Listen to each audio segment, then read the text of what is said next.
পল্টন থানার মামলায় সাবেক এমপি পল্টন 3 দিনের রিমান্ডে। একাধিক মামলায় সাবেক মন্ত্রী সালমান, আনিসুল পলক সহ 11 জন ফের গ্রেপ্তার। অর্থ আত্মসাতের সহায়তার অভিযোগে টিউলিপ সিদ্দিককে যুক্তরাজ্যে জিজ্ঞাসাবাদ, অভিযোগ অস্বীকার। দ্য টাইমসের প্রতিবেদন। কুমিল্লার পালপাড়ায় মোটরসাইকেল নিয়ন্ত্রণ হারিয়ে 3 আরোহীর মৃত্যু। ঘন কুয়াশায় মুন্সিগঞ্জে কাভার্ড ভ্যান প্রাইভেট কার সংঘর্ষে নিহত 1। মিরপুর বুদ্ধিজীবী কবরস্থানে চিরনিদ্রায় শায়িত উপদেষ্টা হাসান আরিফ। চলছে রাষ্ট্রীয় শোক, বিভিন্ন উপাসনালয়ে দোয়া মোনাজাত।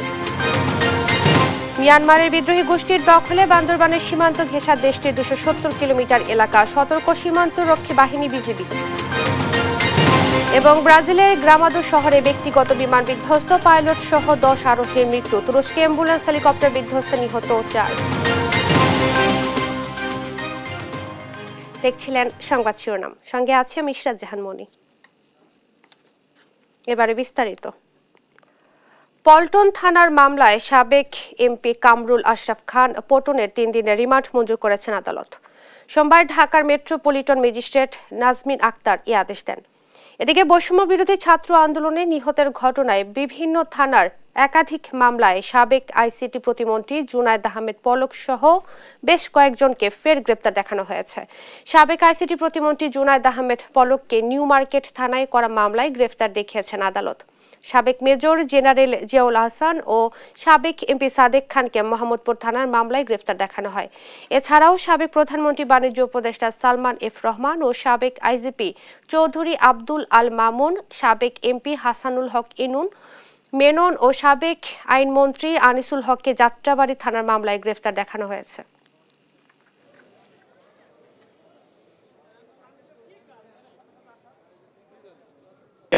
জিয়াউল হাসান, সাদেক খান, সালমান এফ রহমান, হাসানুল হক ইনু, রাশেদ খান মেনন এবং আনিসুল হক ও চৌধুরী আব্দুল আল মামুন, তাদেরকে যাত্রাবাড়ী থানা, মোহাম্মদপুর থানা সহ বিভিন্ন থানায় হত্যা মামলা তাদেরকে গ্রেপ্তার দেখানো হয়। আর আরেকজন আসামি আপনারা জানেন যে কামরুল আশরাফ খান পল্টন, তার বিরুদ্ধে 3 দিনের রিমান্ড মঞ্জুর করে তদন্তকারী কর্মকর্তার হেফাজতে তাকে জিজ্ঞাসাবাদ করার জন্য প্রদান করেন। বাংলাদেশের অবকাঠামো প্রকল্প থেকে অর্থ আত্মসাতের অভিযোগে জিজ্ঞাসাবাদ করা হয়েছে সাবেক প্রধানমন্ত্রী শেখ হাসিনার বোনের মেয়ে লেবার পার্টির মন্ত্রী টিউলিপ সিদ্দিককে। রোববার এক প্রতিবেদনে দ্য টাইমস জানায়, বৃহস্পতিবার যুক্তরাজ্যের মন্ত্রিপরিষদ অফিসের ন্যায় ও নৈতিকতা দল তাকে এই জিজ্ঞাসাবাদ করে। যদিও এই দুর্নীতিতে জড়িত থাকার বিষয়টি অস্বীকার করেন টিউলিপ। আরও জানাচ্ছেন আফরিন মৌ। বাংলাদেশের সাবেক প্রধানমন্ত্রী শেখ হাসিনা দেশ ছেড়ে পালানোর পর থেকেই একের পর এক সামনে আসছে তার বিরুদ্ধে ওঠা নানা দুর্নীতির অভিযোগ। বাদ যায়নি তার পরিবারের সদস্যরাও। এর মধ্যেই বাংলাদেশের অবকাঠামো প্রকল্প থেকে বিপুল পরিমাণ অর্থ আত্মসাতের অভিযোগের তদন্তে উঠে এসেছে শেখ রেহানার মেয়ে ও যুক্তরাজ্যের ক্ষমতাসীন লেবার পার্টির মন্ত্রী টিউলিপ সিদ্দিকের নামও। এ ঘটনায় আন্তর্জাতিক মহলে নানা গুঞ্জনের মধ্যে এবার টিউলিপকে জিজ্ঞাসাবাদ করেছে যুক্তরাজ্যের মন্ত্রিপরিষদ অফিসের ন্যায় ও নৈতিক দল। বৃহস্পতিবার জিজ্ঞাসাবাদ করা হলেও রোববার এক প্রতিবেদনে এ তথ্য নিশ্চিত করেছে ব্রিটিশ সংবাদ মাধ্যম দ্য টাইমস। প্রতিবেদনের তথ্য বলছে, tulip economic secretary to the treasury and city minister হিসেবে দায়িত্ব পালন করছেন। তার কাজ যুক্তরাজ্যের অর্থ বাজারের ভেতরের দুর্নীতি সামাল দেয়া। তবে এর মাঝেই 2013 সালে রাশিয়ার সাথে বাংলাদেশের পারমাণবিক শক্তি প্রকল্পের চুক্তির সময় নিজ পরিবারকে প্রায় 4 বিলিয়ন পাউন্ড আত্মসাৎ করতে সহায়তা করেন টিউলিপ। যুক্তরাজ্যের ন্যায় ও নৈতিক দলের জিজ্ঞাসাবাদে দুর্নীতির অভিযোগ অস্বীকার করেন তিনি। তবে টিউলিপকে জিজ্ঞাসাবাদের বিষয়ে যুক্তরাজ্য সরকার বা টিউলিপের পক্ষ থেকে আনুষ্ঠানিকভাবে কিছুই জানানো হয়নি। তার বিরুদ্ধে অভিযোগ, 2013 সালে বাংলাদেশে পারমাণবিক বিদ্যুৎ কেন্দ্র রূপপুর নির্মাণে রাশিয়ার সাথে একটি চুক্তিতে মধ্যস্থতা করে প্রকল্পের ব্যয় বাড়িয়ে ধরতে সাহায্য করেন। আফরিন মৌ, নিউজ ডেস্ক, দেশ টিভি।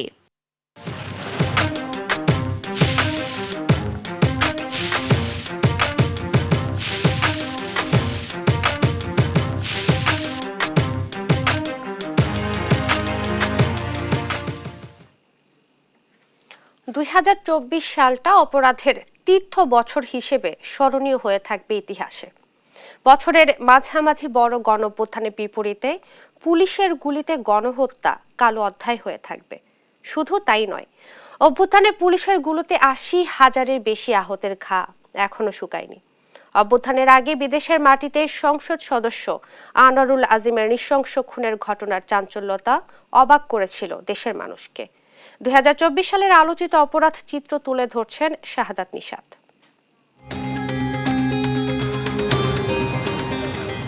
২০২৪ সালটা শুরু হয়েছিল বিতর্কিত একদলীয় নির্বাচন দিয়ে। স্বৈরাচারের ক্ষমতা পাকাপোক্ত করার সেই নির্বাচন আখ্যা পেয়েছিল আমি ডামি নির্বাচন। নির্বাচনের আগে পরে চলেছিল দেশজুড়ে ট্রেন বাসে আগুনের নাশকতা, হয়েছিল বহু রাজনৈতিক মামলা। দ্বাদশ জাতীয় নির্বাচন শেষ হতেই শুরু হয় উপজেলা নির্বাচন। ধাপে ধাপের সেই নির্বাচন ঘিরে দেশজুড়ে আওয়ামী কোন্দলে প্রাণ দেন ২০-এর অধিক নিরীহ ও রাজনৈতিক কর্মী। এরপর দেশজুড়ে চাঞ্চল্য তৈরি করে ঝিনাইদহের এমপি আনার হত্যাকাণ্ড। ভারতের কলকাতায় নৃশংসভাবে খুন হলে তৎকালীন ডিবির হারুনের সন্দেহজনক কথাবার্তা আগুনে ঘেঁটিলে দেয়। এক পর্যায়ে আলোচনায় আসে স্বর্ণ চোরাচালানের গল্প। কলকাতায় এমপি আনারের লাশের কয়েক টুকরো ধরে অনুসন্ধানের শেষটা হয় এই বছরের ডিসেম্বরে ডিএনএ টেস্টের মধ্য দিয়ে। এর আগে বেইলি রোডে ভয়াবহ অগ্নিকাণ্ডের প্রাণ যায় ৪৪ জনের। এই ঘটনার রেশ না কাটতেই বিসিএস সহ ৩০টি নিয়োগ পরীক্ষায় প্রশ্ন ফাঁসের অভিযোগে বাংলাদেশ সরকারি কর্ম কমিশনের ঊর্ধ্বতন ৩ কর্মকর্তা সহ ১৭ জনকে গ্রেফতার করে পুলিশের অপরাধ তদন্ত বিভাগ। সেখানে আলোচনা সৃষ্টি করে পিএসসি ড্রাইভার আবেদ আলী, যিনি শুধুমাত্র প্রশ্ন বিক্রি করেই হয়েছেন শত কোটি টাকার মালিক। ২০২৪-এর সবচেয়ে বড় বর্বরতম ঘটনা ঘটে জুলাই আগস্টের গণঅভ্যুত্থানে। ছাত্রদের কোটা বাতিলের আন্দোলন রূপ নেয় ইতিহাসের সবচেয়ে বড় সরকার পতনের অভ্যুত্থানে। ছাত্র জনতার উপর পুলিশের নির্বিচারে গুলিতে প্রাণ ঝরে যায় হাজারেরও বেশি ছাত্র জনতার। যে বর্বরতায় হতবিম্বর হয়ে পড়ে পুরো বিশ্ব। সংবাদের শিরোনাম হয় বিশ্ব মিডিয়ায়। ২০২৪-এর ৫ আগস্ট ইতিহাসের সেই মাহেন্দ্রক্ষণ। স্বৈরশাসক হাসিনার পতনের দাবিতে সেদিন লাখ লাখ মানুষ ঢাকায় ঢুকে পড়ে। ছিন্ন ভিন্ন করে দেয় হাসিনার গণভবন। সেদিন ক্ষমতার মসনদ ছেড়ে হঠাৎ উধাও হয়ে যাওয়া হাসিনার দল সরকার সহ পালিয়ে যায় ভারতে।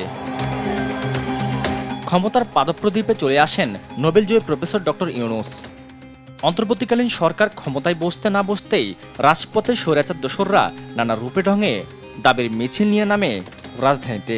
উঠে পড়ে লাগে দেশকে অস্থিতিশীল পরিস্থিতি করতে। হাসিনা পালানোর পর দেশে আইন শৃঙ্খলা পরিস্থিতি অবনতি ঘটলেও দেশ জুড়ে বাড়ে ডাকাতি ছিনতাইয়ের ঘটনা। তবে বছর শেষ হয় আইন শৃঙ্খলা নিয়ন্ত্রণে যৌথ বাহিনী মাঠে অভিযানে নামলে। শাহাদাত নিশাত, দেশ টিভি, ঢাকা। কুমিল্লায় মোটরসাইকেল নিয়ন্ত্রণ হারিয়ে বরের ভাগ্নে সহ ৩ জন নিহত হয়েছে। গতরাতে আদর্শ সদর উপজেলার পালপাড়ায় এ দুর্ঘটনা ঘটে। এছাড়াও মুন্সিগঞ্জ ও নাটোরে সড়কে প্রাণ গেছে ২ জনের। এসব ঘটনায় আহত হন কমপক্ষে ১২ জন। সহকর্মীদের পাঠানো তথ্য ছবিতে সালমা জাহানের ডেস্ক রিপোর্ট। আবারও ঝরে গেল তাজা ৩টি প্রাণ। পরিবারে চলছে শোকের মাতম। কুমিল্লা সদর উপজেলার পালপাড়া এলাকায় দ্রুতগামী মোটরসাইকেল নিয়ন্ত্রণ হারিয়ে রাস্তার পাশে বৈদ্যুতিক খুঁটির সঙ্গে সংঘর্ষে নিহত হয় ৩ জন আরোহী। রোববার রাত ১টার দিকে কুমিল্লা মিরপুর সড়কের পালপাড়া এলাকায় এ দুর্ঘটনা ঘটে। তারা বিয়ের অনুষ্ঠান শেষে বাড়ি ফেরার পথে দুর্ঘটনার কবলে পড়েন। নিহতরা হলেন সদর উপজেলার আড়াইওড়া এলাকার আহাদ হোসেন, ভুবনগড় এলাকার মিনহাজুল এবং বুড়িচং উপজেলার শিকারপুর এলাকার মোহাম্মদ ইমন। নদীর ওই পার চা খেতে গেছিল আর কি। চা খাওয়ার পরে কুয়াশা ছিল, আসার সময় হুন্ডা স্পিড ছিল। তারা 3টা ছেলে, কেউ 14, কেউ 15, কেউ 18 এই ধরনের বয়স আর কি। আমাদের পুরা গ্রামবাসী হৃদয়ে ভিতরে ঝড় বইতেছে, সকলেই দুঃখ বেদনার ভিতরে কাতরাইতেছে। কুমিল্লা কোতোয়ালি থানার ওসি মহিনুল ইসলাম জানায়, নিহতদের মরদেহ পরিবারের কাছে হস্তান্তর করা হয়েছে। এদিকে ঘন কুয়াশার কারণে রোববার ঢাকা মাওয়া এক্সপ্রেসওয়ের কয়েকটি স্থানে দুর্ঘটনায় নিহত হয়েছে 1 জন, আহত অন্তত 15 জন।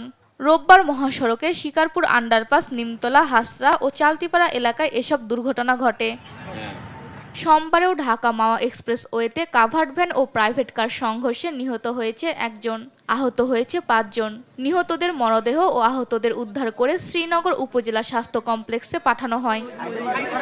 সোমবার সকাল 7:30টার দিকে নাটোর-বগুড়া সড়কের ডাল সড়ক এলাকায় বিপরীত দিক থেকে আসা দুটি ট্রাকের মুখোমুখি সংঘর্ষ হয়। ঘন কুয়াশার কারণে রাস্তায় চলাচলরত আরও 4টি ট্রাক ওই দুটি ট্রাককে ধাক্কা দেয়। এরপর দুর্ঘটনা কবলিত 5টি ট্রাক রাস্তায় ও একটি খাদে পড়ে যায়। এতে গুরুতর আহত হন 7 জন। এছাড়া মালবাহী একটি ট্রাকের চালক নিহত হয়েছেন। সালমা জাহান, নিউজ ডেস্ক, দেশ টিভি। নয়াপল্টনে কথা বলছেন বিএনপির সিনিয়র যুগ্ম মহাসচিব রুহুল কবির রিজভী। আমরা সরাসরি চলে যাচ্ছি সেখানে। সরকারকে বলি যে যারা গণতন্ত্রের জন্য লড়াই করেছে সবকে নিয়ে আপনারা কাজ করুন, কারণ পার্শ্ববর্তী দেশ কিন্তু বসে নেই। তারা নানা ধরনের আপনার একটার পর একটা দাবার চাল দিতে থাকবে, এবং এই দাবার চালের মধ্যে এইটা যদি বুঝতে না পারেন তাহলে দেশের কিন্তু অনেক ক্ষতি হবে। আজকে যারা মুক্তিযোদ্ধা আমরা তাদের বক্তব্য শুনছি, আমাদের যেমন একটা উত্তর দিকে চিকেন নেক আছে, আরেকটা চিকেন নেক হচ্ছে এই যে কুমিল্লা থেকে চিটাগাং যাওয়ার পথে ফেনী নদীর ফেনীতে। সে ফেনী নদীর উপর কেন ব্রিজ করা হয়েছে? আমাদের জেনারেল ফজলুল ভাই সুন্দর বলেছেন যে ভারতকে মোদী সাহেব ওটা উদ্বোধন করেছেন কারণ ভারতের মিলিটারি স্ট্র্যাটেজিকে ভারতের অনুকূলে দেওয়ার জন্যই এই কাজটি করা হয়েছে। এই ধরনের যে দেশ বিরোধী কত কাজ শেখ হাসিনা করেছে তার কোনো শেষ নেই। আজকে উলফাত ভাই যে মুক্তিযুদ্ধ দলের নেতৃত্ব দিচ্ছেন, আপনাদের যে বীরত্ব, আপনাদের যে সাহস 71-এ যেভাবে ঝলসে উঠেছে, আপনারা আবারও নতুন করে আরেকটি যদি মুক্তিযুদ্ধ শুরু হয়, আরেকটি যদি দেশ রক্ষার সংগ্রাম শুরু হয়, আপনারা এদেশের মানুষকে গেরিলা ট্রেনিং কিভাবে দিতে হয় সেটা আপনারাই তাদেরকে শিক্ষা দেবেন, কারণ সেই পরিস্থিতি হতেও পারে। বন্ধুরা আমার, আমি বক্তব্য দীর্ঘায়িত করব না, আমি শুধু এইটুকুই বলতে চাই যে আমাদের সংগ্রাম, আমাদের দেশ রক্ষা, আমাদের সার্বভৌমত্ব রক্ষা, আমাদের স্বাধীনতা রক্ষা, যার জন্য জীবন দিয়েছেন আমাদের দলের প্রতিষ্ঠাতা স্বাধীনতার ঘোষক শহীদ রাষ্ট্রপতি জিয়াউর রহমান, যার জন্য নিজের জীবনে অনেক নির্যাতন সহ্য করেছেন। উনি যদি আত্মসমর্পণ করতেন, দেশনেত্রী বেগম খালেদা জিয়া উনাকে জেলে নিত না।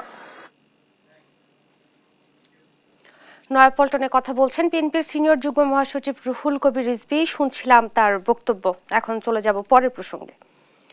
মিরপুর বুদ্ধিজীবী কবরস্থানে চিরনিদ্রায় শায়িত হলেন উপদেষ্টা হাসান আরিফ। সকালে 10:30টায় তাকে সমাহিত করা হয়। এ সময় পরিবারের সদস্য সহ উপস্থিত ছিলেন বিভিন্ন মন্ত্রণালয়ের উপদেষ্টা, কর্মকর্তা ও কর্মচারীরা। এদিকে তার মৃত্যুতে আজ চলছে রাষ্ট্রীয় শোক।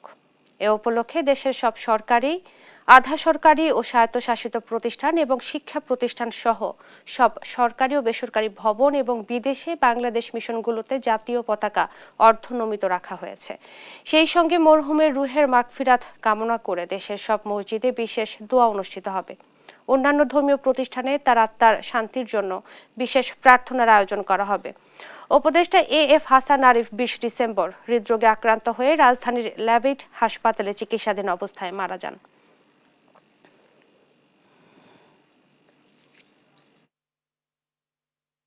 তিনি দেশকে অত্যন্ত ভালোবাসতেন, দেশের মানুষকে ভালোবাসতেন এবং সব তার যেসব গাইডেন্স, যে কোনো অনুষ্ঠানে আমাদেরকে যেসব গাইডেন্স দিতেন, উনি মাথার মধ্যে দুটো জিনিস রাখতেন। একটা হচ্ছে জুলাই আগস্টের যে গণ অভ্যুত্থান, সেখানে মানুষের যে প্রত্যাশা আছে সেটা পূরণ করতে হবে, সেটা আমাদেরকে স্মরণ করে দিতেন।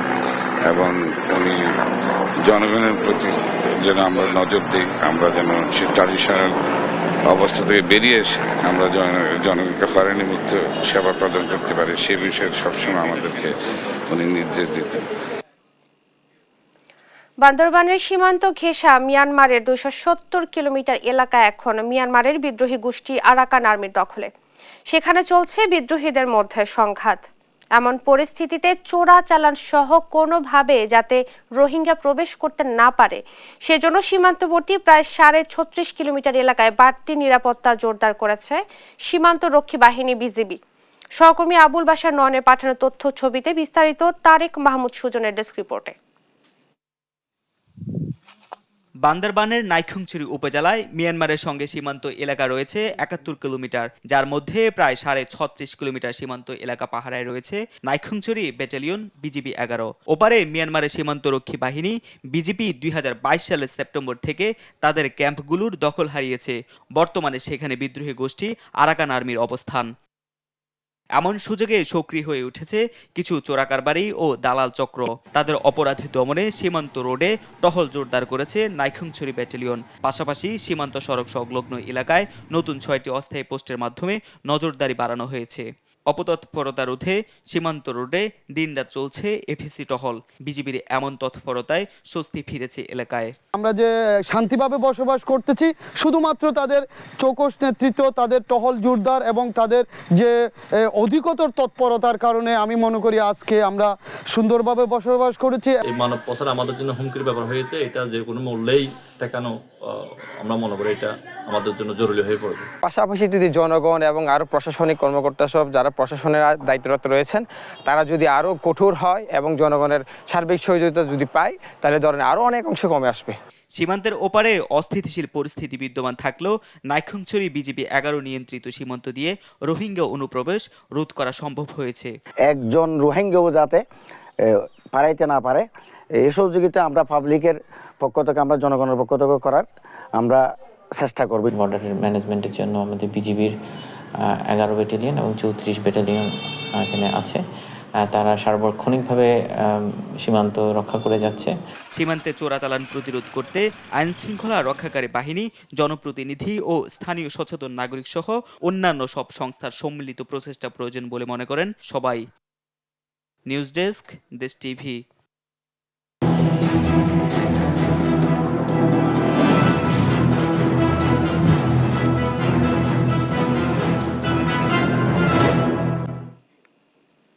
এবার মামলা বাণিজ্যে অভিযুক্ত খোদ বৈষম্য বিরোধী ছাত্র আন্দোলনের এক সমন্বয়ক। ২৪-এর বিপ্লবে আহত, নিহত বা হামলার ঘটনাগুলো পুঁজি করছে সে। মামলায় আসামি করা আর আসামি তালিকা থেকে বাদ দিতে শুরু করছে চাঁদাবাজদের। ক্ষুব্ধ জনতা বিক্ষোভ মিছিল, মানববন্ধন পর্যন্ত করেছে তার বিরুদ্ধে। মিথ্যা মামলা বাণিজ্য ধারাবাহিকের আজ ১৫তম পর্ব অনুসন্ধান করেছে মৌলভীবাজার প্রতিনিধি সালে এলাহি কুটি, জানাচ্ছেন এম এ আজিম।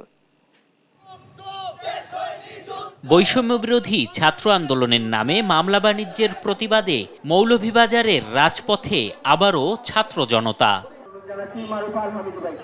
অভিযোগ, সমন্বয়ক শেখ সাব্বির আহমদ ও তানজিয়া শিশির নামে বেনামে মামলায় ফাঁসিয়ে করছেন সাধারণ মানুষকে হয়রানি, আর সে মামলা থেকে অব্যাহতি দিতে করছেন চাঁদাবাজি।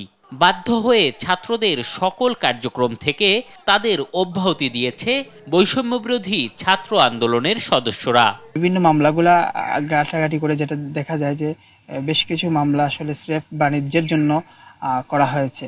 এমন দেখা গেছে যে আমরা একজন আমাদের সহকর্মীকে পেয়েছি যিনি একটি মামলার বাদী।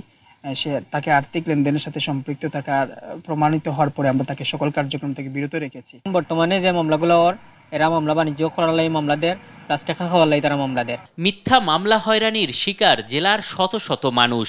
ঘটনার সময় হাসপাতালে চিকিৎসাধীন থেকেও হয়েছেন আসামি। বাদ পড়েনি কলেজের অধ্যাপকরাও। আগস্ট আমি সদর হাসপাতালে চিকিৎসাধীন অবস্থায় ছিলাম।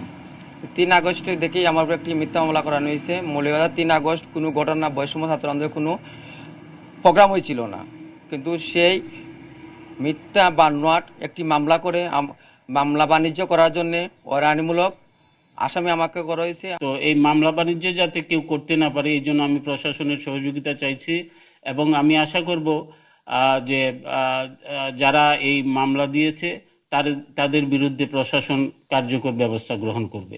পুলিশ বলছে তদন্তে বাদ পড়বে মিথ্যা মামলা ও আসামিরা। বাদী পক্ষ থেকে আর কি যে কিছু ব্যক্তির নাম নিয়ে এসে বলে যে নামগুলো ভুলে চলে আসছে, এগুলো আসলে জড়িত নয়। আসলে তদন্তের পর্যায়ে এই কথাগুলোর কোনো কিন্তু মূল্যায়ন নেই। জুলাই আগস্ট বিপ্লবের ঘটনায় মৌলভীবাজার জুড়ে মিথ্যা মামলার হিড়িক পড়েছে, যা বন্ধে কঠোর পদক্ষেপ চায় জেলাবাসী। এম এ আজিম, দেশ টিভি, ঢাকা।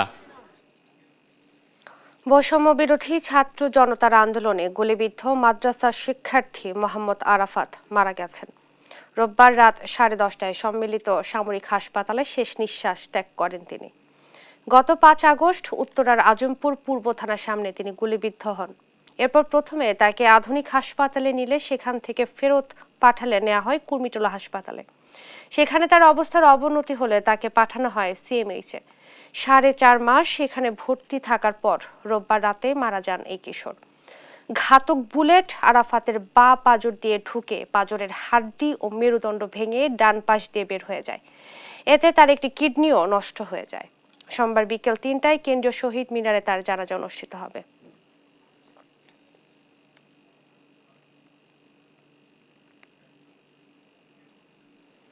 এমপিওভুক্ত বেসরকারি শিক্ষা প্রতিষ্ঠানে শিক্ষক হিসেবে নিয়োগের দাবিতে রাজধানীর ইস্কাটন গার্ডেন রোড অবরোধ করেন নিবন্ধন সনদধারীরা।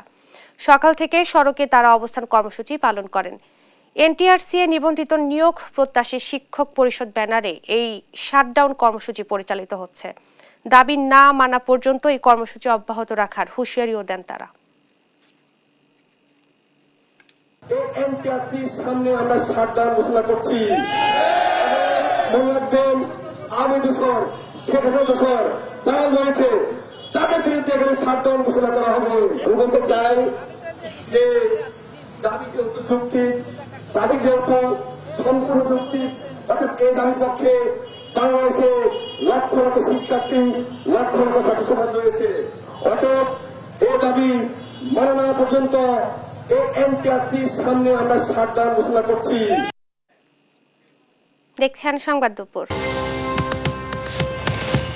গাজীপুরে বন্ধ কারখানা খুলে দেওয়ার দাবিতে মহাসড়ক অবরোধ করে বিক্ষোভ করছে কারখানা শ্রমিকরা।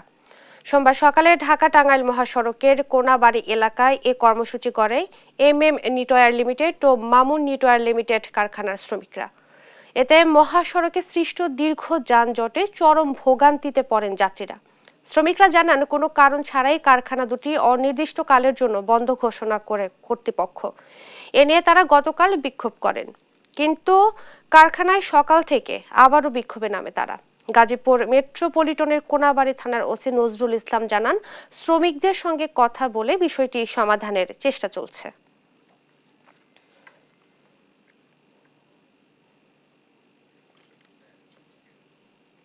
কুষ্টিয়ায় কোনোভাবেই নিয়ন্ত্রণ করা যাচ্ছে না চালের বাজার। চালকল মালিকদের কারসাজিতে দফায় দফায় বাড়ছে চালের দাম। প্রশাসনের সাথে মিল মালিকদের বৈঠকে চালের দাম কেজিতে 1 টাকা কমানোর সিদ্ধান্ত হলেও তা মানছেন না মিল মালিকরা। কমানো তো দূরের কথা, উল্টো বাড়িয়ে দিয়েছেন চালের দাম, যা নিয়ে মিশ্র প্রতিক্রিয়া দেখা দিয়েছে ভোক্তাদের মধ্যে। ইরফান রানার ক্যামেরায় কুষ্টিয়া থেকে নাহিদ হাসান তিতাসের রিপোর্ট। কুষ্টিয়ায় গত 2 সপ্তাহে সব ধরনের চালের দাম কেজি প্রতি বেড়েছে 4 থেকে 5 টাকা।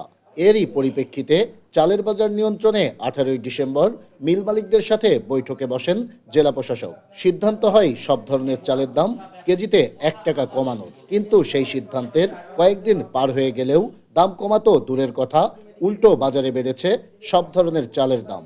বর্তমানে কুষ্টিয়ার বাজারে সরু মিনিকেট চাল বিক্রি হচ্ছে 75 টাকা কেজি, কাজললতা চাল বিক্রি হচ্ছে 72 টাকায়, আর মোটা আটার চাল কেজি প্রতি বিক্রি হচ্ছে 60 টাকা দরে।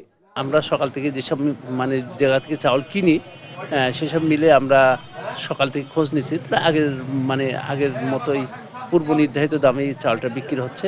চাল দাম গতকাল করেছে, তো আজকে আরও বেড়েছে। গতকালকে 1850 যেটা, এটা আজকে হচ্ছে 1875 টাকা। চালের দাম নিয়ে মিল মালিকদের এমন কারসাজিতে ক্ষুব্ধ সাধারণ ভোক্তারা। 5 টাকা বাড়ানোর পর 1 টাকা কমানোর সিদ্ধান্তে দেখা দিয়েছে মিশ্র প্রতিক্রিয়া, যদিও এখনো হয়নি তারও বাস্তবায়ন। মিল মালিক সব ওরা দাম বাড়াচ্ছে, ওই চাল কলের দাম আছে, এইদিকে ধানের দাম বাড়িয়ে যাচ্ছে। এই সমস্ত বিভিন্ন অজুহাতে এই সমস্ত ছোট ব্যবসায়িকরা এরা বেশিরভাগই মুনাফা বেশি লাভ করছে। চেয়ারে বসে থাকলে হবে না, বাজারে এসে মাঠ পর্যায়ে এসে এটাকে তদারকি করতে হবে। আর মিল মালিকদের এটা ব্যাপার সবসময় একটা পেশায় রাখতে হবে। আইন যেটা আছে আসলে শক্তভাবে যদি এটা প্রয়োগ করা যায়, আমার মনে হয় বাজার নিয়ন্ত্রণে আসবে। এদিকে চালের বাজার নিয়ন্ত্রণে চালকল মালিকদের এমন কারসাজি বন্ধে আলাদা মনিটরিং সেল গঠনের কথা বলছেন বাজার বিশ্লেষকেরা। এখন 5 টাকা বাড়ায় 1 টাকা কমলে পারে ভোক্তার কি বেনিফিট হলো?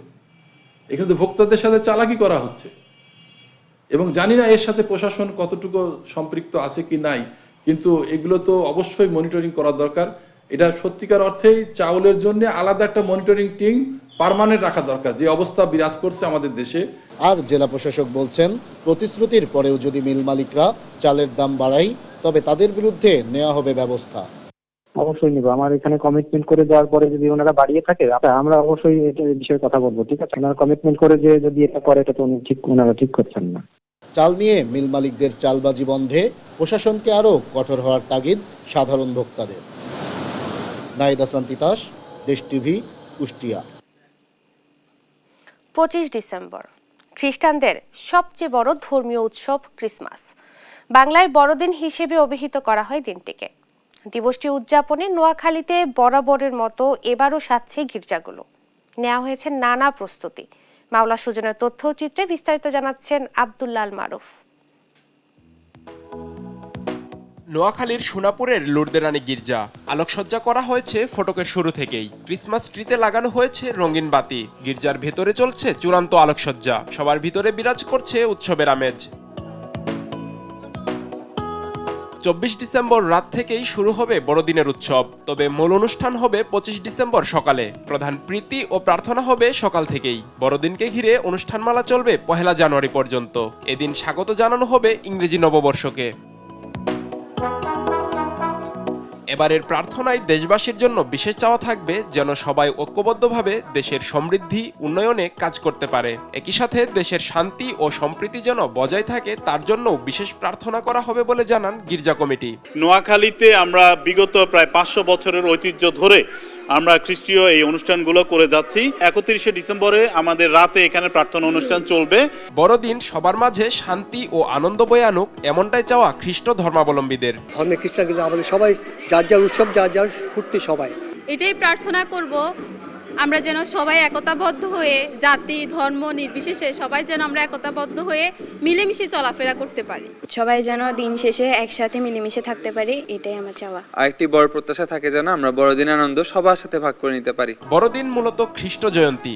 দেশের শান্তি ও একতা যাতে বিরাজমান থাকে সেই প্রার্থনা করা হবে এবারের বড়দিনে। আমরা যে বড়দিন বলি এটা হলো আমাদের খ্রিস্ট জয়ন্তী। খ্রিস্ট জয়ন্তী উপলক্ষে আমরা আমাদের দেশের জন্য প্রার্থনা করি যাতে এই দেশে যেন শান্তি, একতা, ভালোবাসা যেন বিরাজমান করে। বড়দিন উৎসব মুখর করার জন্য সকল প্রস্তুতি সম্পন্ন হয়েছে বলে জানান প্রশাসন। পুলিশ বিভাগ রয়েছে এখানে, তারপর পাশাপাশি আর্মি বা রেব আছে, আনসার, সবার সাথে আমরা একটা সুন্দর সমন্বয়ের মাধ্যমে আমাদের এই আসন্ন উৎসবটা আমরা উৎসব মুখর পরিবেশে আমরা শেষ করব বলে আশাবাদ ব্যক্ত করছি। দল, মত, ধর্ম, বর্ণ নির্বিশেষে একই সাথে সবার মাঝে যেন সম্পর্ক আরো অটুট থাকে, এটাই বড়দিনের চাওয়া হবে বলে জানান খ্রিস্ট ধর্মাবলম্বীরা। নিউজ ডেস্ক, দেশ টিভি। দেখছেন সংবাদ দুপুর। ব্রাজিলের গ্রামাদোস শহরে ছোট আকৃতির ব্যক্তিগত উড়োজাহাজ বিধ্বস্ত হয়ে প্রাণ হারান পাইলট সহ 10 জন আরোহী। আহত 15 জন। 2 জনের অবস্থা আশঙ্কাজনক বলে জানিয়েছেন হাসপাতাল কর্তৃপক্ষ। এতে ক্ষয়ক্ষতি হয়েছে আবাসিক বাসভবনেরও। আরেকদিকে তুরস্কের মুগলা শহরের একটি হাসপাতালে বিধ্বস্ত হয় অ্যাম্বুলেন্স হেলিকপ্টার। এতে আরোহী 4 জন প্রাণহানি হয়েছে বলে জানিয়েছেন আঞ্চলিক গভর্নর। আরবি তাফসিরের রিপোর্টে বিস্তারিত। প্রতিদিনের মতোই রবিবার সকাল শুরু করছিল ব্রাজিলের গ্রামাদো শহরের বাসিন্দারা, কিন্তু এক ভয়ঙ্কর বিমান দুর্ঘটনায় শহরে পড়ে ধ্বংসের ছাপ। 10 জন আরোহী নিয়ে শহরে বিধ্বস্ত হয় ছোট আকৃতির ব্যক্তিগত উড়োজাহাজ। এতে পাইলট সহ প্রাণ যায় সব যাত্রীর। এসব তথ্য নিশ্চিত করেছেন রিও গ্রান্দে দো সুল রাজ্যের সরকারি কর্মকর্তারা। সিভিল পুলিশের কাছ থেকে আমরা যা তথ্য পেয়েছি তা চূড়ান্ত নয়। এর পাশাপাশি বিভিন্ন জায়গা থেকে তথ্য সংগ্রহ করে আমরা 10 জন নিহতের সংখ্যা জানতে পেরেছি। নিহতদের মধ্যে পাইলট সহ তার পরিবারের লোকজন প্রাণ হারিয়েছেন। গ্রামাদো শহরের একটি বাসার চিমনিতে আঘাত করে আরেকটি বাড়ির 2য় তলায় আছড়ে পড়ে উড়োজাহাজটি। এরপর আসবাব দোকানের ভেতরে বিধ্বস্ত হয়ে আগুন ধরে যায়। কিছু ধ্বংসাবশেষ ছিটকে পড়ে কাছের হোটেলে। ভয়াবহ এ ঘটনার বর্ণনা দিতে গিয়ে শিউরে ওঠেন প্রত্যক্ষদর্শীরা। প্রথমে কাঁচ ভাঙার শব্দ পেয়ে আমি ভেবেছিলাম একসাথে অনেকগুলো কাচের ফার্নিচার পড়ে গিয়েছে, কিন্তু আমি আর আমার স্বামী যখন জানালা দিয়ে দেখি সবকিছু আগুনে পুড়ছে, আমরা ভেবেছিলাম আমরা মারা যাব। রাজ্যের জননিরাপত্তা অফিস জানায়, বিধ্বস্ত উড়োজাহাজটিতে আগুন ধরে যাওয়ায় ও আছড়ে পড়ায় এসব ভবনের অন্তত 15 জন আহত হন। তাদের সবাইকে হাসপাতালে দেয়া হচ্ছে চিকিৎসা। তাদের মধ্যে 2 জনের অবস্থা আশঙ্কাজনক বলে জানায় চিকিৎসকরা। এদিকে তুরস্কের মুগলা শহরের একটি হাসপাতালের ওপর বিধ্বস্ত হয় অ্যাম্বুলেন্স হেলিকপ্টার। মুগলার আঞ্চলিক গভর্নর ইদ্রিস আকবাইক সাংবাদিকদের জানান, হাসপাতালের 4র্থ তলায় প্রথমে আঘাত করে হেলিকপ্টারটি, পরে সেটি মাটিতে আছড়ে চারিদিকে ছড়িয়ে ছিটিয়ে পড়ে ধ্বংসাবশেষ। এ সময় খবর পেয়ে ছুটে আসে অ্যাম্বুলেন্স ও জরুরি উদ্ধারকারী দলের সদস্যরা। হেলিকপ্টারে থাকা 2 জন পাইলট, 1 জন চিকিৎসক এবং আরেকজন চিকিৎসাকর্মী প্রাণ হারিয়েছে বলে জানিয়েছেন গভর্নর। আরবিদ আফসার, নিউজ ডেস্ক, দেশ টিভি। দেখছেন সংবাদ দুপুর। বিপিএল মিউজিক ফেস্ট 2025-এর আয়োজন ঘিরে উত্তেজনা এখন তুঙ্গে। মিরপুর শেরেবাংলা জাতীয় ক্রিকেট স্টেডিয়ামে এই আয়োজন দিয়ে পর্দা উঠছে বিপিএল এর 11তম আসরের। রাতের এই জমকালো আয়োজনে প্রধান আকর্ষণ কিংবদন্তি সঙ্গীত শিল্পী রাহাত ফতেহ আলী খান। তার সঙ্গে মঞ্চ মাতাবেন রাফা, জেফার, মুজা, সঞ্জয় ও ব্যান্ড দল মাইলস। স্টেডিয়ামের গেট খুলবে দুপুর 2:30 মিনিটে আর অনুষ্ঠানটি শুরু হবে বিকেল 4:20 মিনিটে। সুর ও উন্মাদনার এই রাত হবে নতুন রূপে সাজানো বাংলাদেশ প্রিমিয়ার লিগের সূচনা, যা শুরু হবে 30 ডিসেম্বর। শীঘ্রই চট্টগ্রাম ও সিলেটেও করা হবে এই আয়োজন।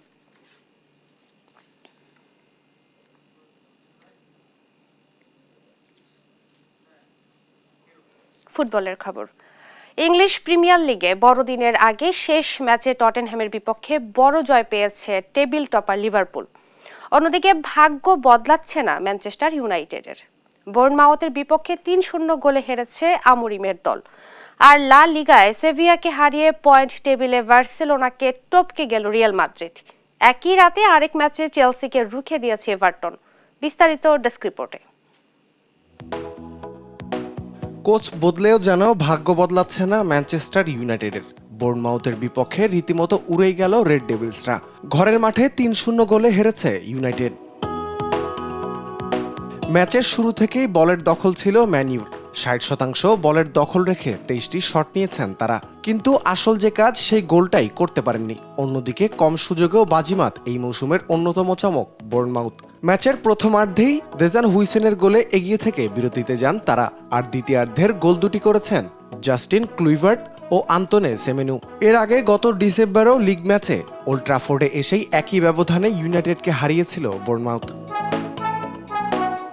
অন্যদিকে সান্তিয়াগো বার্নাবুতে সেভিয়াকে 4-2 গোলে হারিয়েছে রিয়াল মাদ্রিদ। এই জয়ে 18 ম্যাচে 40 পয়েন্ট নিয়ে বার্সেলোনাকে টপকে 2-এ আনচেলত্তি শিবির, আর সমান ম্যাচে 41 পয়েন্ট নিয়ে শীর্ষে আতলেটিকো মাদ্রিদ। দুর্দান্ত এক গোল করা কিলিয়ান এমবাপ্পে ব্রাহিম দিয়াজকে দিয়ে করিয়েছেন আরেকটি। রিয়ালের অন্য দুটি গোল ফেদেরিকো ভালভেদ্রে ও রদ্রিগোর। 53 মিনিটের মধ্যেই 4-1 গোলে এগিয়েছিল রিয়াল। এরপর দোদি লুবেবাকলো ব্যবধান কমাতেই পেরেছেন শুধু। এদিন গোল উৎসবের ম্যাচে টটেনহামকে 6-3 গোলে হারিয়েছে স্লটের লিভারপুল। 2 ম্যাচ পর জয়ের দেখা পাওয়া দলটি পয়েন্ট তালিকার শীর্ষে আরও ঝাঁকিয়ে বসল। 16 ম্যাচে 39 পয়েন্ট এখন লিভারপুলের নামের পাশে। 9 গোলের ম্যাচে 23 মিনিটে প্রথম গোলটি পায় লিভারপুল। গোল পাল্টা গোলের ম্যাচটিতে লিভারপুল প্রথমার্ধেই এগিয়ে গিয়েছিল 3-1 গোলে। দ্বিতীয়ার্ধে 54 ও 61 মিনিটে সালার জোড়া গোলে 5-1 গোলের ব্যবধান আরও বাড়ায় লিভারপুল। ম্যাচে দর্শকদের চোখ ফেরাতে বাধ্য করে আরও 2টি গোল করে টটেনহাম। নাটকীয়তায় ভরা ম্যাচের 85 মিনিটে উইঙ্গার লুইস দিয়াজ গোল করে ম্যাচের সব উত্তেজনায় শেষ করে দেন। একই রাতে আরেক ম্যাচে চেলসিকে রুখে দিয়েছে এভারটন। প্রতিপক্ষের ঘরের মাঠে শেষ পর্যন্ত চেষ্টা করেও গোলের দেখা পায়নি দ্য ব্লুজরা। গোলশূন্য ড্রয়ে শেষ হয়েছে ম্যাচটি। রাফিউল ইসলাম রাতুল, স্পোর্টস ডেস্ক, দেশ টিভি। এ পর্যায়ে সংবাদ শিরোনামগুলো জানিয়ে দিচ্ছে আরও একবার।